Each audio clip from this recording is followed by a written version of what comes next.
Broadcasting live from atop the Rocky Mountains, the crossroads of the West. You are listening to the Liberty RoundTable Radio Talk Show. All right. Happy to have you along, my fellow Americans. Sam Bushman live, Liberty Roundtable, hard-hitting news the networks refuse to use. It all starts now. This is the broadcast for 9/11. Yes, indeed, ladies and gentlemen. This is, 9/11? How many years? 24 years? What a tragic day in history. Yesterday, a tragic day in history as well. Charlie Kirk murdered in the great state, the Olympic state of Utah. Murdered at an open-air event on Utah Valley University campus. Tragic but true. 200-yard shot from a roof of a building far away. The questioner asked about how many shootings happened with regards to transgender. When Charlie Kirk had started to or finished answering the question, it's hard to tell exactly where in the narrative he was, but he was answering the question about mass shootings when he got shot. The crowd started to duck in waves, tragic truth, but they weren't after anybody else, just Charlie. In my humble opinion, this was an absolute pro-assassination attempt. It was a professional hit, ladies and gentlemen. He got in, got out, clean. We don't have much to tell. They arrested one person, let him go, had another person of interest, let him go. They're struggling on this one. Trump and Cox, Governor Cox of Utah, both claim, they throw down saying, we will find the perpetrator. They say that every time. Rarely is it true. We don't even know what happened with the assassination of Donald Trump in Pennsylvania, really, do we? They haven't got to the bottom of that either. Well, if they're not going to get to the bottom of an assassination or attempt, I should say, for the President of the United States, or at least the candidate at the time and former president, will they get to the bottom of Charlie Kirk's? I predict the answer is no. I pray the answer is yes. The question becomes for us all, ladies and gentlemen, is do we need to issue a clarion call for civility? Do we need to promote a campaign for civility? Or is it the kind of thing where we're beyond that now? What do we do? Everybody's kind of confused. Patriots are now being divided over these topics. To break this down with me, I've got Sheriff Richard Mack with me, CSPOA.org, founder and president of the Constitutional Sheriffs and Peace Officers Association.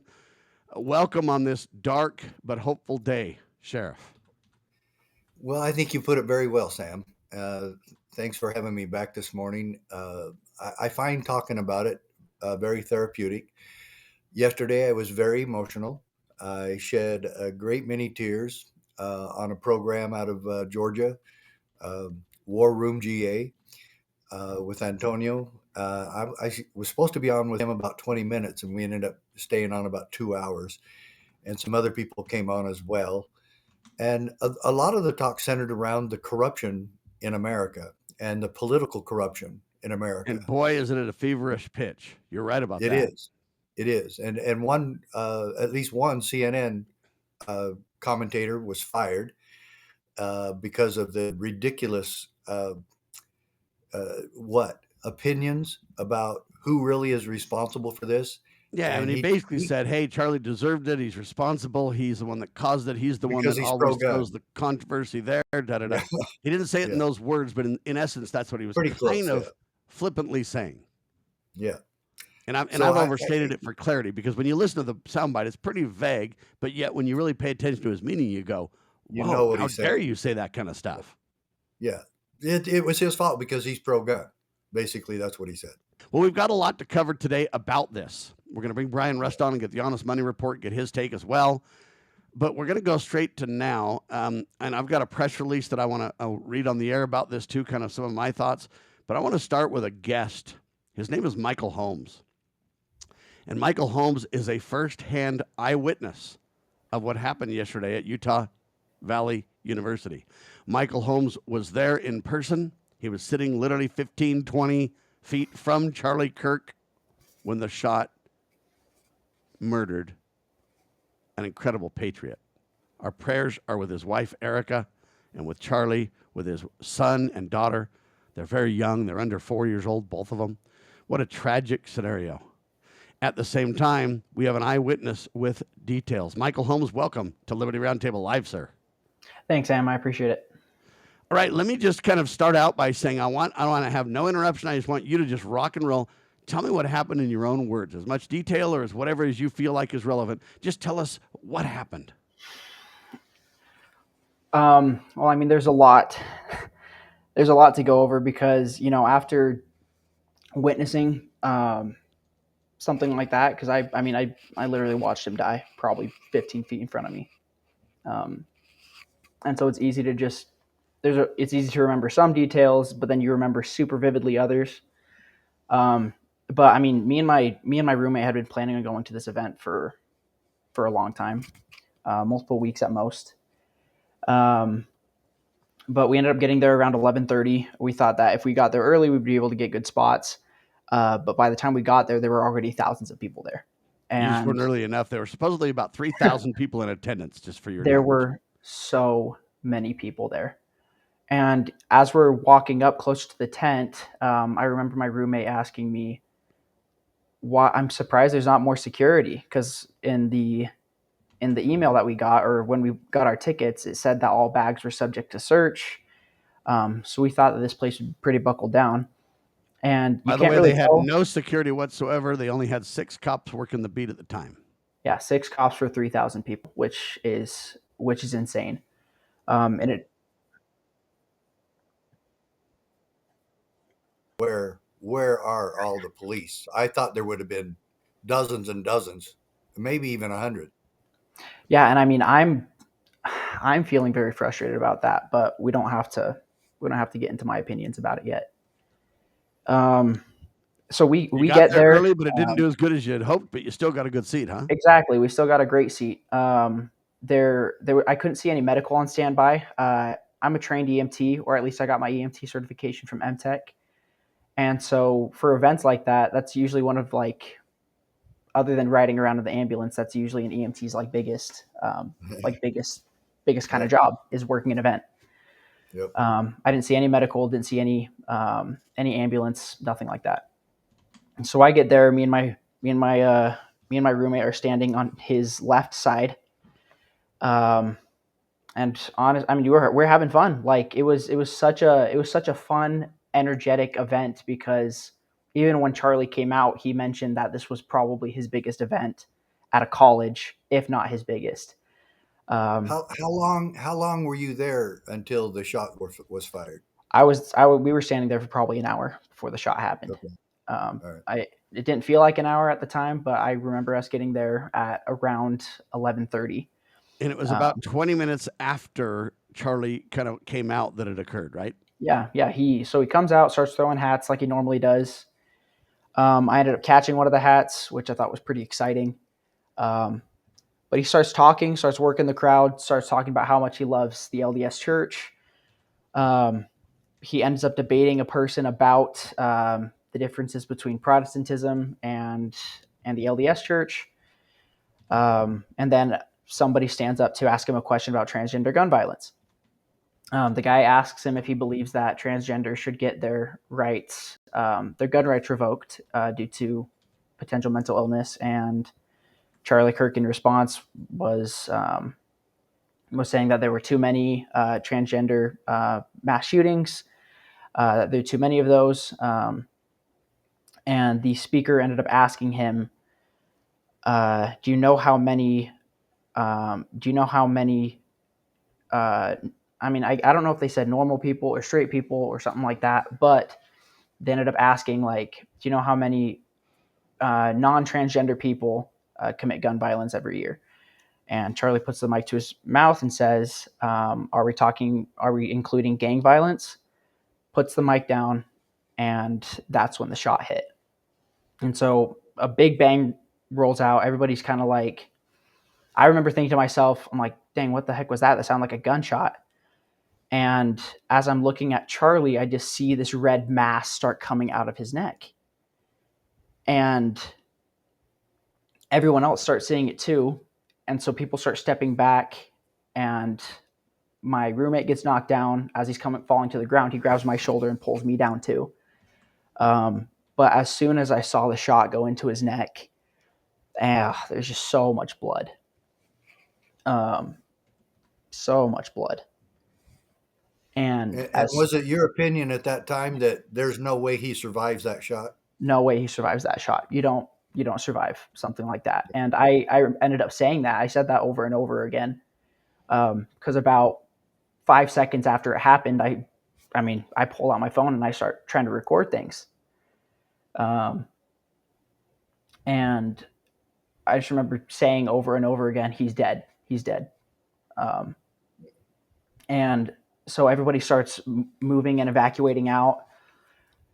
And as I'm moving out, how quick? I'm sorry, Michael, but how Yeah, go ahead. quick were his guards or anybody else? How quick did they get to him, and how did they take him away? It was pretty instant. I couldn't see a ton of what they were doing to him. I just remember seeing some security guys jump on someone in the crowd. And so I thought in my mind, I'm like, oh, they got the guy.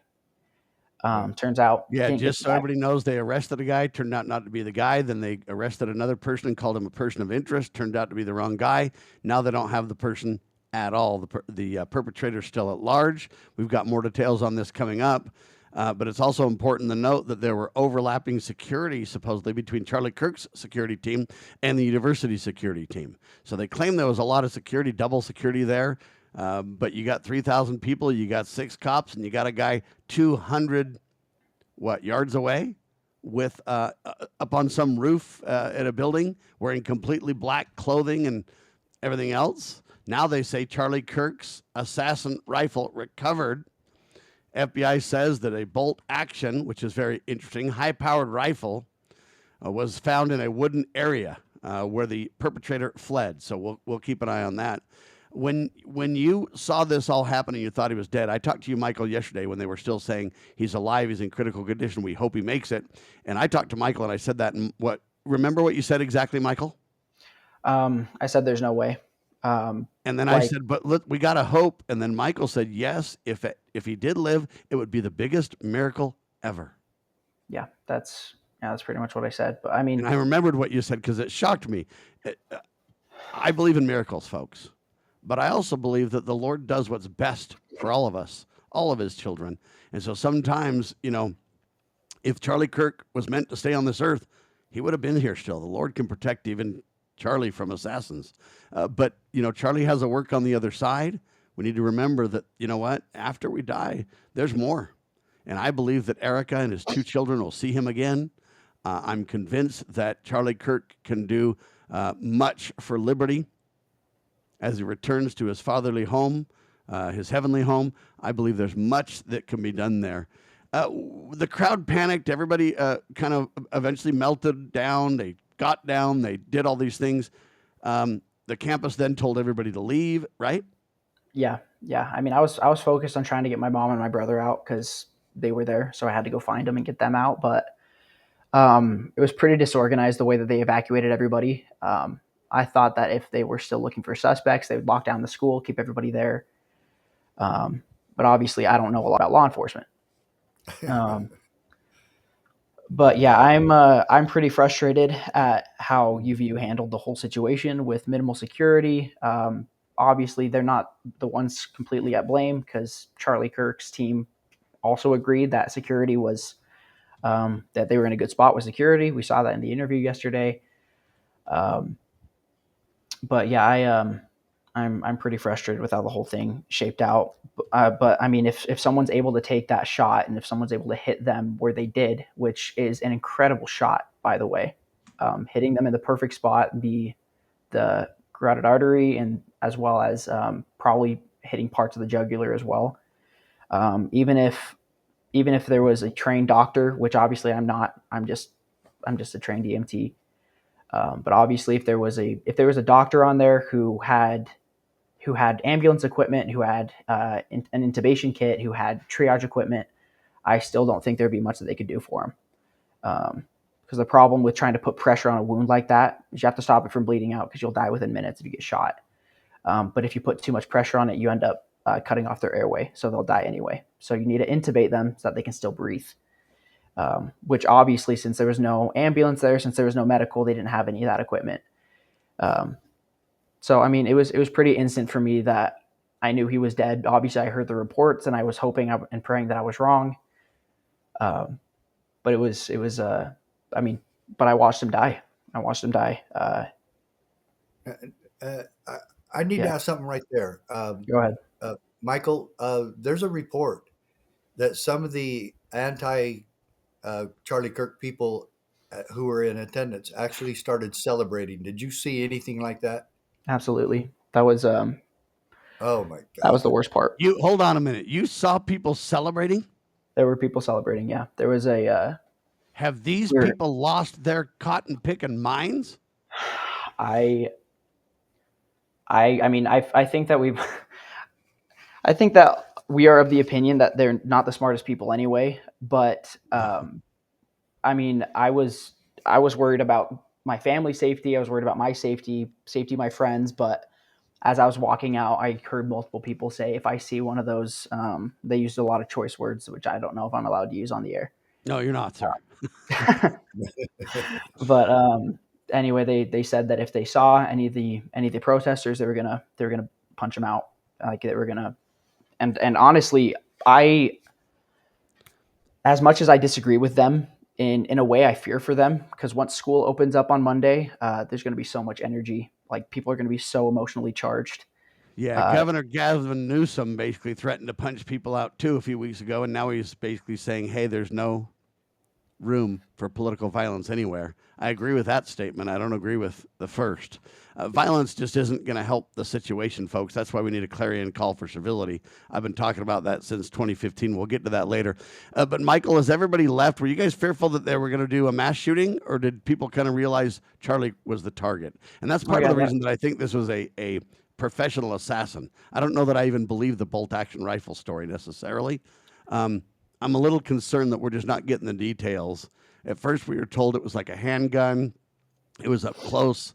That was the kind of the first reports. Then it was like, oh no, it was a long gun from a couple of 100 yards away. And then it was like, we can't find anything. We don't. And then it was like, oh, we found a bolt action rifle. And all I'm telling you is this: so far, it was an absolute clean getaway. I hope they catch this criminal, but I have a feeling they won't. Any details on that? Were you guys worried about it being a mass shooting? yeah.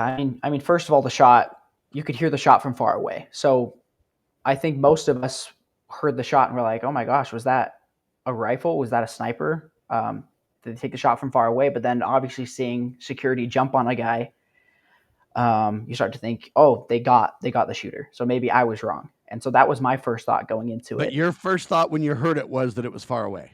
Yeah, my first thought was far away, and obviously, we all got our heads down. I was wearing a MAGA hat that Charlie Kirk through at me. In my mind, I'm thinking, Yeah. if this turns into a mass shooting, I don't want to be a target. So I take off the hat and I toss the hat, because it's a bright red hat, Yeah, like easy to pick off. And so that I was threw the smart. hat because I was wondering if they start opening fire on the crowd, um, I don't want to be a target. But that's I think that's why everybody evacuated so fast, because of, what if they start opening fire on everybody else. But as Sure. soon as I saw them jump on a guy, I started thinking that I was in little less danger. So I stuck around a little bit longer than most people, um, because I was trying to locate friends and loved ones and just make sure that they were all okay. And um, but yeah, everybody gets down, and you look in the middle of the crowd and you see one guy pumping his fists up in the air and smiling.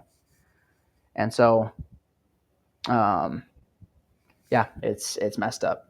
It You is don't it you is don't know how messed to up. respond to that. If you clear your mind for a second, Michael Holmes, eyewitness to what happened in the assassination of Charlie Kirk yesterday. If you clear your mind for a second and then you just basically let your mind start fresh. When you think about that event, what comes to mind? Anger, sadness, fear? What are your primary emotions? And then secondly, what do you think we should do about it? Well, I keep on replaying the scene in my head. I've probably watched Charlie Kirk die in my mind hundreds, if not thousands, of times since it happened, and so I can't even imagine what his friends and his family are feeling.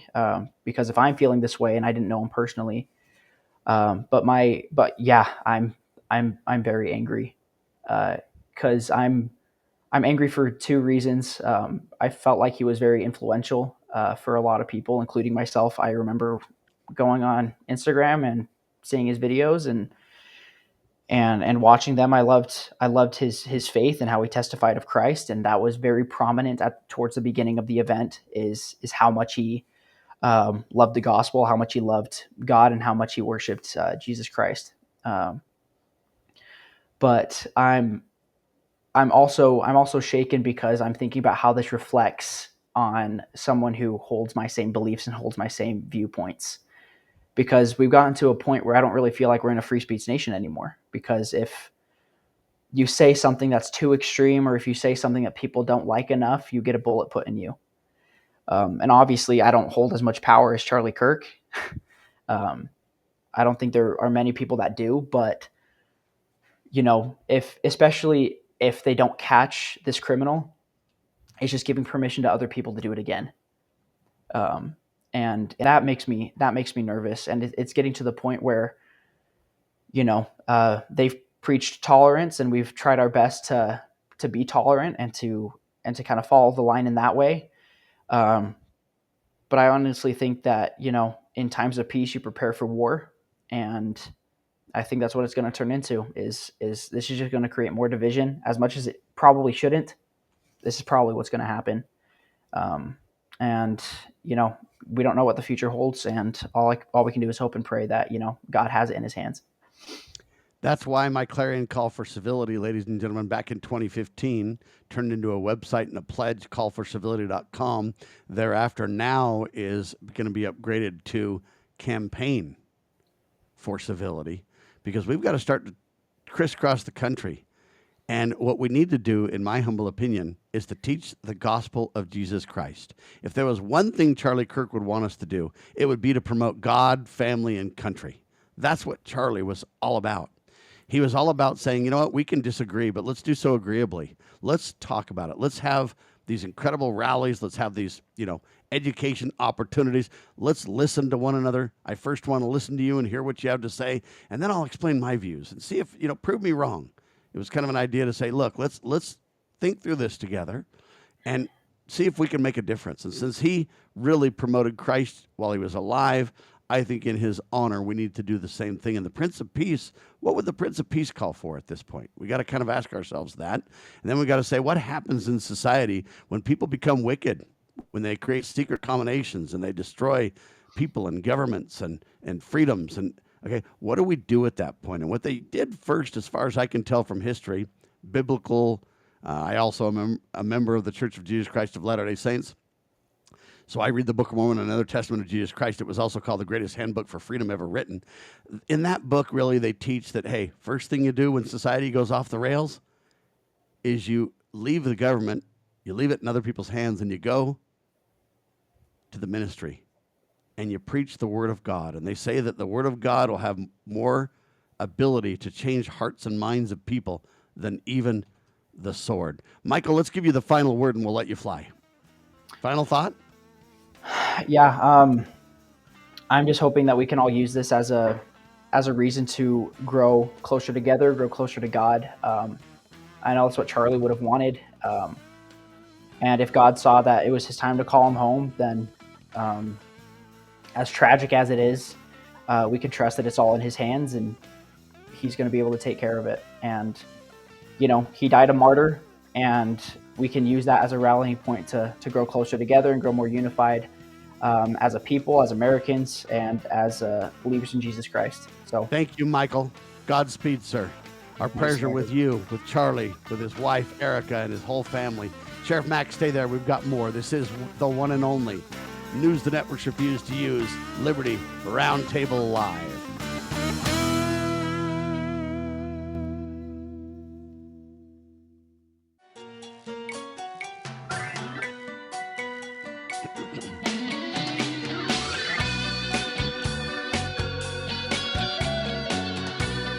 Broadcasting live from atop the Rocky Mountains, the crossroads of the West. You are listening to the Liberty Roundtable Radio Talk Show. Back with you live, ladies and gentlemen, on TV with me right now. We've got Charlie Kirk, Assassin firsthand eyewitness Michael Holmes with us, ladies and gentlemen. He's got a lot of detail, more than most witnesses, because he's an EMT. He also used to be a tour guide for the campus we're talking about. So he's got a lot of firsthand knowledge on top of firsthand witness. What a horrible experience to go through. Our prayers are with Michael. He's going to stay with us. We talked on the break. The Gateway Pundits found a way to put some drone footage out that I want to go to. And the drone footage is going to basically highlight. And Michael, here's what I want you to do. Before the drone footage starts, I want you to watch the drone footage if you can. I hope you can watch it while you're... And I want you to just basically talk through it because it's drone footage, so there's no audio. But you can talk through while the drone footage is airing if you're ready. Sure. Yeah. Go ahead, producers, and let's start here. So on that right side, those triangle formations, that was the courtyard where Charlie Kirk was hosting the event. I was on the side closest to us, so that was the side where the shot was, where the bullet went into his neck on the left side. On his left side, there were protesters on the balcony on the far, like looking at the image, there were protesters on the far right. Like on that red walkway that we see there, that's where the main group of protesters were gathered. There are obviously some in the crowd as well. But this building that we have on our left side, that's the cafeteria. And just behind that is the Losi Center. And the Losi Center is where the suspect took the shot. Yeah, so we're getting above where the cafeteria is. That's where people just go to eat. Obviously, that tent is where Charlie Kirk was hit. You might be able to see my backpack in there, actually. And by the way, Michael had to flee so quickly. He cared about the people getting out, so he helped his family out and everything else. He left his computer behind. Just no way to pay attention to those things. So just so you know, when there's a crisis, you'll kind of understand what's important. Sheriff? And your backpack never got checked by any authority, right? Nope. Nothing. I carried my backpack in. I didn't even see security until I started looking for him. And then is there a fence around U of U? No, there's not. It's a very publicly accessible campus. Yeah, that's what I thought. So I mean, if someone wanted to sneak a gun or any sort of weapon of mass destruction on there, yeah, that too, yeah. They could have done that without. I'm honestly surprised that it wasn't worse. Obviously, it's still a tragedy. I'm not going to say that it's a blessing that it wasn't worse because of how tragic it is still. I'm surprised that it could have been so much worse. But yeah, I was on that bottom row. I was actually going to walk up to ask him a question because you see how there's the it kind of goes down in sections. I was on that the first section behind the main platform where Charlie was speaking. Yeah, and that's that big hallway. That's the Hall of Flags. So that's where somebody grabbed a shot of the shooter allegedly running across the rooftop. That's where that video was taken. But yeah, the shot would have been taken from this left side, that building with all the different levels. That's the Losi Center. You can't access the roof from inside the building. You would have to climb up on the outside of it or get a key that would unlock the roof for you. But this is one of the older buildings at UVU. And so what I'm assuming happened, just because I've never been able to get access to the roof without some climbing, is he probably scaled it from this left side somewhere. And then there are ladders just around the roof that he could have used she, or it could have used to scale the building more. Yeah, if you pause it right there, you can climb up through that where that car is parked. With a little bit of skill, you can just move around the side and get onto the roof. And there are ladders. There are ladders around the building that you can use to get up to different levels. Anyway, I know this is kind of laborious, and you can go to thegatewaypundit.com. They deserve credit for this footage. But all I'm telling you is this is so people can kind of understand how this guy climbed up there from the back of the building or wherever it was without notice, super dark clothing. I don't really know how it completely went unnoticed. But it's a couple hundred yards away, so it's pretty easy for that to happen because it's not the focus. Everybody's focused inward on Charlie and on the conversation and on the event, right? Yeah, I mean that's on security. They're the ones that are actually facing the crowd and facing where the shot would have come from. I mean, I just think that if you're security or if you're law enforcement, you're just on that. And I don't even know why they didn't put someone on the highest vantage point. Because I mean, if they stuck one person on top of any of the nearby roofs, they would have been able to spot the shooter. All right. Okay. Any other footage there important? All right. Let's move to Sheriff Mack really quick. Sheriff Mack, you're basically saying, hey, I'm telling you that I think it was a professional hit, and I've got some reasons why. You're saying, though, and you're more of an investigator by far than I've ever even thought of being. You're saying, hey, some of the facts for that narrative don't add up, right? No, they don't. And I thought the same thing at the beginning. My wife said the same thing at the beginning. And she was still saying it last night when we were looking over it again with my cousin. And put yourself in the shoe of the very trained assassin. Okay, what is he supposed to do? He's supposed to make sure that Charlie Kirk is shot in the dead zone, center of mass or headshot. And so I would have to think and believe that he was going for the headshot. The immediate dead shot is right between the eyes, just above the eyes a little bit. But just, I mean, right when they talk about shooting somebody right between the eyes, that's the immediate dead zone. That's an immediate death. And of course, and then the heart.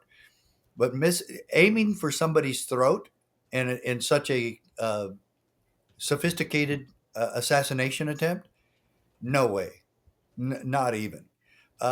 It would be an immediate or pretty immediate and irrefutable death shot right in the middle of the throat, because that would cut off breathing. But he would not bleed to death there. It would cut off breathing, and that would take a little bit.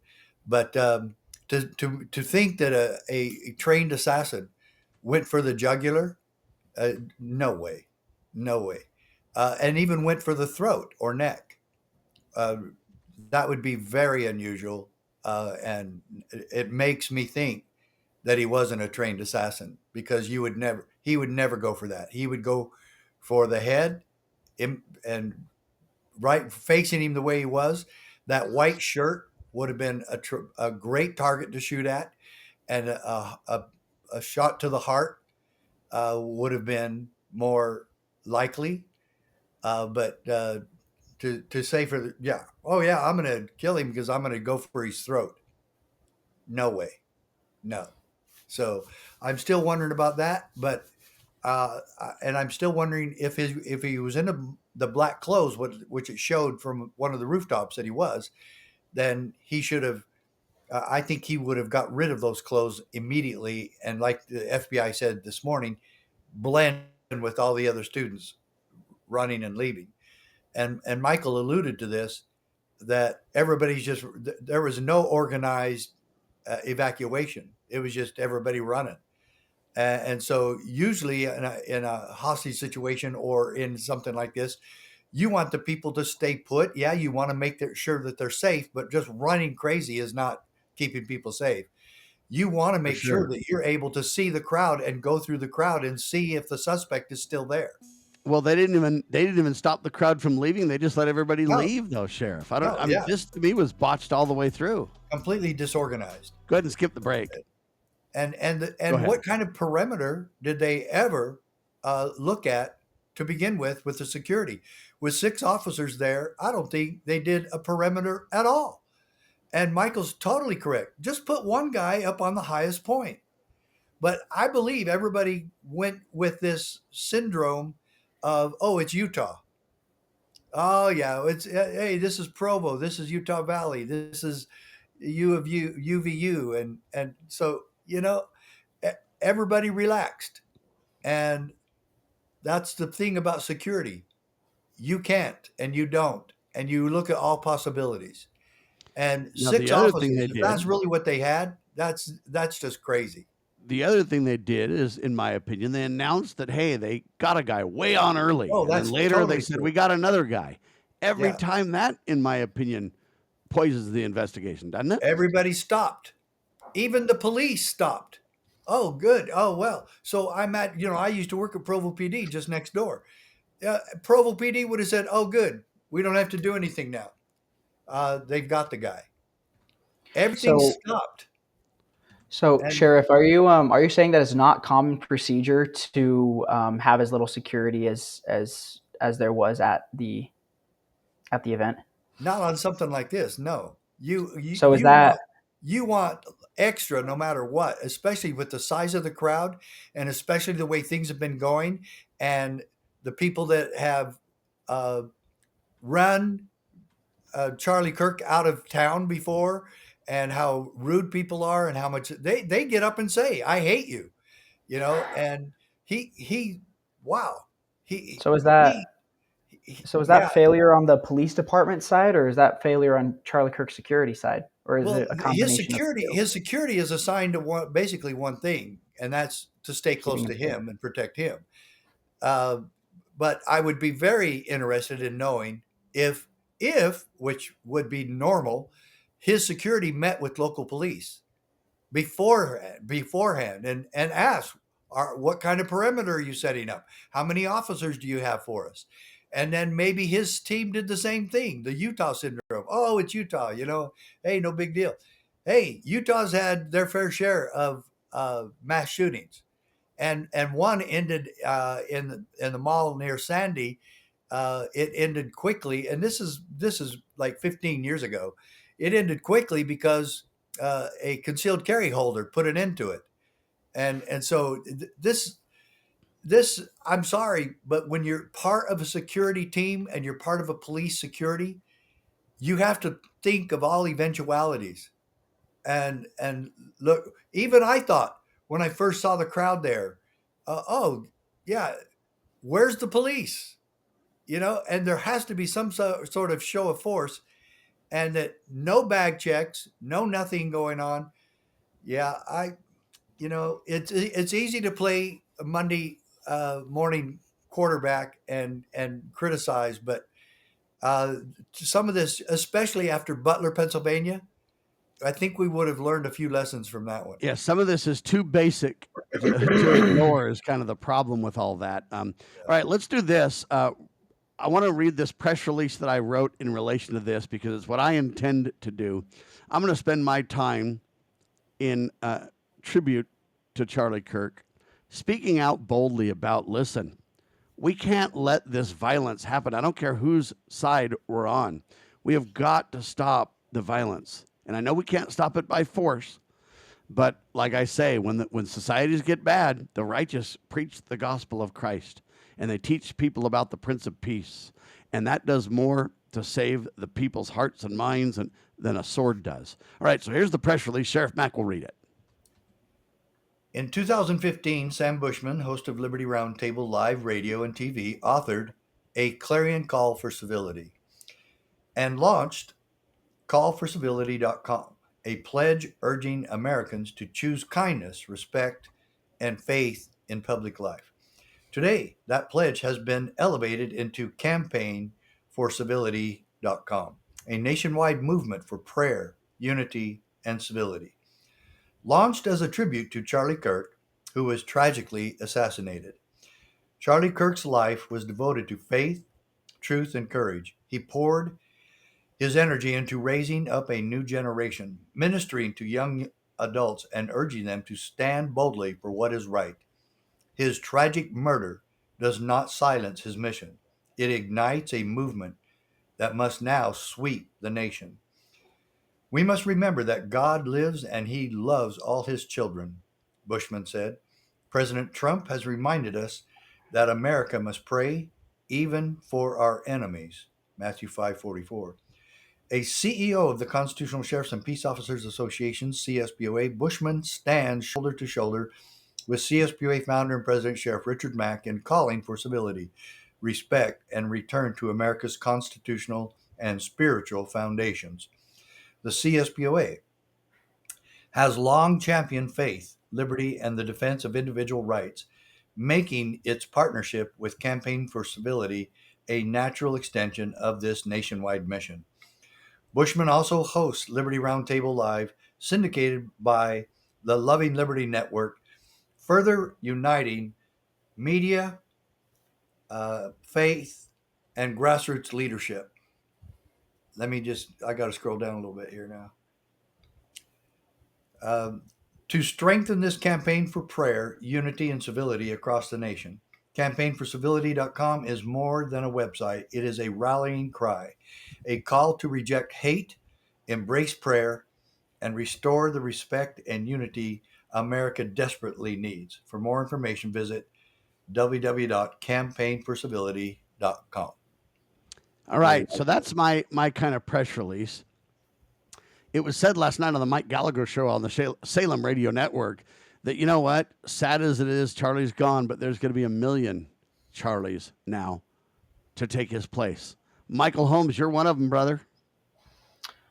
I'm trying my best. I'm not as well spoken as him for sure. Not many of us are, sir.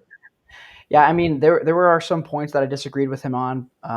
I think it's impossible to agree with everyone 100%, but I mean, unless it's Sam Bushman, I'm with you. Yeah, of course, right. I'm just teasing. You're right about that, and so you won't be a Charlie Kirk clone, but there will be 1 million people that are going to say we've got to take this to the next level. We've got to do something for our country. It's not a spectator sport anymore, and that's really the bottom line.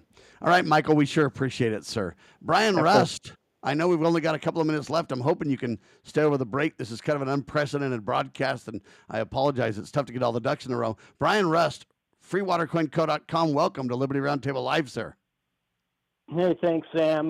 You guys have done a good job on just kind of going with. I had a comment to the fact of, isn't there some responsibility for UVU as their staff to go out and reach out and bring in more law enforcement, because they have a responsibility for those students who are on campus. So I would think they would be involved a little bit of doing their due diligence a little bit, and saying, no, we're going to need to bring in this and bring in these people and make it a secure event. That's my thought on that. You know, the governor made a big splash in a press conference afterwards, but where was he when a celebrity such as this was coming into his state? Was there any review with state police? Look, we know the atmosphere going on in our country today. We know of the political division and hate that's going on in our country. And some of it manifested itself right after that. The governor of Illinois bringing in January 6th, comparing any of this to January 6th, and never telling the truth about January 6th. But so the lies and the political posturing, I mean, AOC came out and said, see, I told you we should have a universal background check. This Congress doesn't do anything about it. Like there's any evidence that would do any good anyway. But why not shut up for a little bit, or even say something nice to Erica and Charlie Kirk's family and parents. Amen.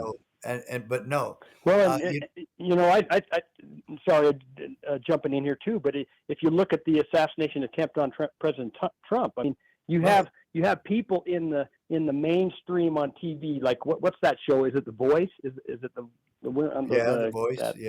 Yeah. So they preach on TV and so on to go kill some of these, put a noose around some of these, and hang these people up, and it's okay for them to push that agenda. Oh yeah. And yet I think there's the problem. We don't hold accountable these people who are pushing this agenda, paying for protesters to come out, maybe even paying for someone to kill someone. I don't know. It's totally out of control and needs to be cleaned up. And I think Trump's trying to do that. But boy, where's Congress? Where's the rest of these people saying, yeah, we need to get to the bottom of this stuff and we need to hold people accountable?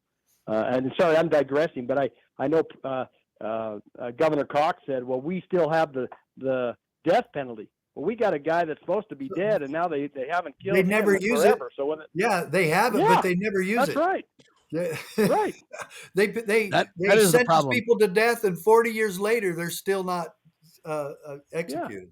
Tragic but true. So, Right. Sheriff Mack, do you think they're going to find the perp here? No, you are. I totally believe you were correct on that. There goes the sheriff. Brian, I hope you can stay with me next hour for a little bit. Can you? Well, I've got to pick up a guy at 9. All right. Why don't you give me a quick work, update so. then? Is it affecting gold and silver right now with all this happening? Well, yeah. Well, things are Where's happening. gold? I mean, gold today, gold is $73 higher than it was last week. It's $36.3190. 363190. Okay. Yep. Silver, and where's silver? Silver's up 80 cents. It's up 80 cents, 41.75. 41.75. Okay. Do you think things are going to change a lot with this? Well, the metals. I mean, realistically, we're seeing prices moving higher. I mean, they continue to increase. It's 40%, nearly 40% higher than it was silver. I mean, it's jumping. Plus, it's inflation's right there. Things are climbing, and we're inflated. They're looking to print more money to inflate. I don't know, and there's just a lot of things going on. And one of these is, sorry about Charlie. I mean, it's just so sad that we're to this point and just killing people. Life doesn't mean anything, and that's just wrong.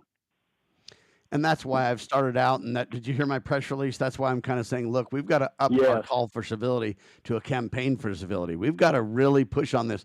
If you look at the Book of Mormon or the Bible, or follow the Prince of Peace, Jesus Christ, the takeaway is that when the people get wicked, when there's secret combinations above the people, when there's murder, when there's intrigue, when there's sexual perversion, the best thing to do is go on the campaign to preach the gospel. Yeah, absolutely, Sam. You're Don't totally you leave right. in a few days to do that very thing, sir? In 3 weeks. Well, the Lord's put you on a mission, brother, for reals. Thank you so much. I apologize for obliterating your topic today. Right, Sam. We'll have you back next week. Totally We're sure grateful for you. Thanks you so much, Sam. Great job. There he goes. Bye-bye. Bryan Rust doing a phenomenal job with freewatercoinco.com. And even though he's going to be taking care of business on his mission, he's got people at freewatercoinco that'll stay with me on the radio and TV. freewatercoinco.com. I'm Sam Bushman. God save the Republic of the United States of America.